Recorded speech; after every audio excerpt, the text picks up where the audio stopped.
my loves, it's your girl Rasati out here in Singapore, back on it with the Night Owl podcast, and another nugget that I really want to drop with you guys because I think it's empowering and it's something that I knew deep down, but I don't really use as well as I could. So it's something that I'm using recently more and more often, mostly because social media has been really overwhelming. There's a lot going on. There is obviously COVID and quarantine and how life is kind of taking a turn and not always for the best. There are a lot of people that are losing their jobs, a lot of people that are being caught up in family drama, which also leads to domestic abuse, unfortunately. And so there are a lot of issues going on. The fact that we've been cooped up in the house and being able to watch the news and get caught up in what's going on around the world as well means that Black Lives Matter kind of hit a lot harder than it maybe would have if we were all kind of still busy with work and our own social gatherings and going to the club on the weekend, stuff like that. So we've been very, very attentive. We've learned all of these things. We understand that there's a major, major problem in the US right now. And a lot of us are trying really hard to lend our voices. Along with that, we have a couple of people who are like, well, okay, it's not just them, it's us too. You need to not forget about us. So then Brown Lives Matter popped up, and suddenly I'm seeing things about, I'm a Tamil, and genocide is part of my identity, and Brown Lives Matter, and All Lives Matter, and just the list goes on. Blue Lives Matter, all the list goes on, okay? So with all of that being said, I am finding it really hard to focus my attention on where I need to create content, where I need to teach people things that would be practical and useful considering the current time and the landscape, the emotional landscape at the moment. So I was looking back through an audiobook I've been listening to in the past week and a half, and it shouldn't have taken me that long, but honestly, I have other things I need to be doing as well, like taking care of the kids' homework, making sure the house is clean, got food in the fridge, all that. So little by little, I am listening to this audiobook, and I gotta tell you, I love audiobooks all of a sudden. It's not something I've always done, but more and more it's harder to focus when I'm reading on a Kindle, and as much as I really love it, I miss the feel of paper where I can actually write in the margins and highlight stuff all over the place.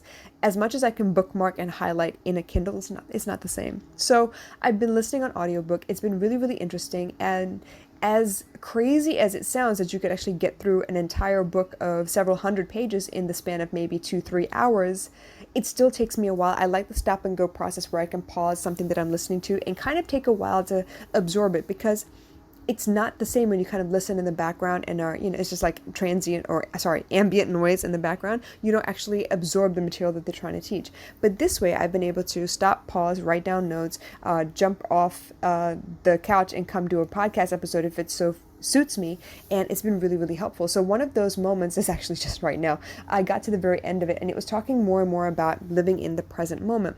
Eckhart Tolle wrote about the power of now, and this is a concept that's been around for many, many years, and I know the concept, but sometimes you need it to be reminded to you and put in such a way that you're like, oh shit, that's easy, I could do that. So the way Robin Sharma actually explained it was, he makes sure you understand that worry about the future, the anxiety about the future, and the fear of the past repeating itself really has no place in the present moment. And I get it, your life has been kind of molded by the things you've lived through before, and I know that the past experiences have kind of shaped your nervous system as far as how you respond to stimulus, how you respond to similar people and similar situations. It kind of is a protective defense mechanism, correct? So we've talked about this concept as well in a different episode where I talk about the fact that your old experiences kind of have written the programming for how your nervous system responds to new situations, depending on how similar they are to stuff you've experienced before. And the only way to change what you're expecting the outcome to be is to be open enough to experience something almost as if for the first time. You have to leave your baggage at the door. You have to leave everything behind and kind of allow it to be what it is instead of painting it with the brushes that you're used to painting, right? So that's really hard, but it's possible. The other part is, this is the way you do this. You have to leave everything behind, meaning you live in the present moment. Let me put it into a context that you might understand. Right now with quarantine, everybody and their boyfriends and their girlfriends are having a tough time because they are looking for people to message them right away. They are really having a tough time with the distance. Even though they might be 10 minutes down the road from each other, it's still a distance because you can't actually access that person. You can't get to that person outside of a phone call, right? Outside of a text message. So it's kind of hitting hard a little bit for everybody. And the only thing that I can suggest is for you to start each moment and be present in the activity that you're doing, fully present in that moment. kids are the best to be able to look at that as an example, right? Baby girl had homework the other day, and she finished her homework, and she had a tough time concentrating on the homework because it's something that she didn't enjoy doing. But once it was done, she was playing with Lego. And guess what? I couldn't say anything to her. She wasn't even listening. She couldn't even hear me. I was calling her from the kitchen for like 10 minutes straight, and she didn't hear a single word. And there was no TV in the background, by the way. It was quiet. She was humming to herself, and she was kind of like, talking to herself as she made some new city landscape that she's working on. She's building a little village over there so she can, play pretend.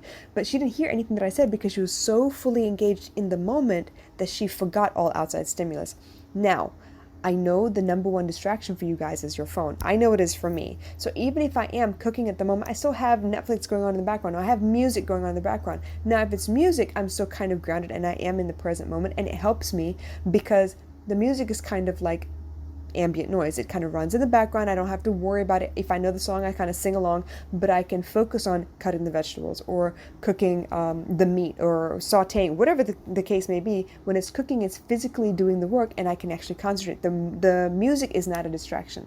However, if I'm watching a TV series, I kind of have to look up at the screen every so often because I need to know what's going on. I'm one of those people that likes to pay attention to the filmography because I like knowing or being able to predict to a degree because the camera panned to a specific place and maybe not the whole frame was filled with the characters itself. There's something going on in the background that I know I'm supposed to be looking out for. So it's things like that I know that I can't completely be focused on cooking if I'm watching Netflix in the background.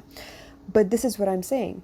If you can find a way to be fully present in each moment, there is a better chance for you to actually find peace, for you to calm your body down, for you to be completely engaged so that you release all of those nervous energies, the worry, the fear, the anxiety, the habit we have of predicting what's going to happen next, or the habit of obsessing over what's going on when you don't have a response from the people that you're looking forward to hearing from. So those are the kinds of things that you can actually learn or teach yourself how to lose so that you can actually really relax and be in the moment. How many of us will be watching TV and can't go 5 minutes without picking up our phone to see if there are any notifications? I know I have been in that situation too. I'm not pointing fingers. I'm guilty as charged, right? But this is the thing. If you were to put the phone down and actually engage in the TV show that you're watching and maybe have a conversation with the people you're watching with, or if you're watching it by yourself, there is a measure of peace that kind of surrounds you when you don't have the phone within arm's reach and you don't constantly like pick it up to look what's going on. You enjoy, you get to absorb properly, you get to really be in the moment. And this is what they mean by stop and smell the roses. This is what they mean by meditation. Be fully in that moment, be present, be in your body, in that moment, because let's face it, the past is just a memory. The future is just a dream. All we actually have is the present moment. So I want to encourage you guys to think about this. Are you capable of being fully present? What do you need to move away from you so it's not within arm's reach so that you can really fully commit to the present moment and do what you need to do? Like I've said in other podcasts before, we are not actually built to multitask, although we are trained to multitask because the more we get done, the better or more efficient or more useful or resourceful or irreplaceable we become, or so they say. But if quarantine has taught us anything, it's to say that, don't depend on the fact that you're irreplaceable. You can be replaced. You will be replaced eventually. So the key to a quality life, to really enjoying your life, is to be in the moment as much as possible. So if you have any questions, please drop them in the comments below. But in the meantime, really consider, I know a lot of us have anxiety. I know a lot of us suffer from depression. These are meant to be phases. This is part of your grief process, right? But at some point, you're going to be tired of feeling those feelings. And when you do, how do you let go and get yourself into the present moment, as in into your physical body, here, now, focused on whatever it is that your task is at hand? How do you do that? And this is one of my favorite things to do at the moment, since I've been reminded through the parables that are taught in The Monk Who Sold His Ferrari by Robin Sharma. So, like I said, please give it a thought. Take a look at what is possible for you. I'm telling you this because I think it's super practical, and it just takes a little bit of conscious effort at first, and eventually it becomes a habit as well. So whenever you walk into a room and you're getting ready to spend time with the family, make sure your phone is nowhere near your reach so you can actually focus, so you can actually have fun. I know when we do TikTok videos, it's on the phone, right? But we're having fun in the moment because we want to enjoy and make sure the choreography is on point, or make sure that we hit our lip sync just right. So those are things that you're actually focusing on the activity at hand rather than scrolling mindlessly or kind of wasting time waiting for something to happen. Does that make sense? I hope this helped you guys. I will catch you again soon. And in the meantime, y'all take care. Bye.